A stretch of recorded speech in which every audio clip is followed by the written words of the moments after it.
How to change Facebook page name on Android. Hello everyone, welcome to this channel. I'm Emily and I'm here to help you out today. So without any delay, let's get started. So first of all, launch the Facebook application on your device and make sure you are logged into your account.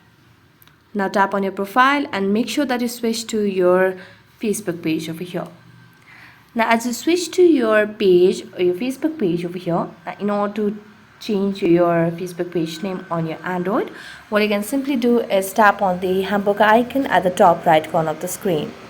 As you select on the hamburger icon, tap on the gear icon over here. As you tap on the gear icon, scroll down and here you can see the option of page setup. So select on that. Now you can see the option of name. So tap on the name option and here you can just tap on the name and change the name. So if you change your name, you cannot change it again for 60 days. So you have this time limit of 60 days for which you cannot change the name once you change it.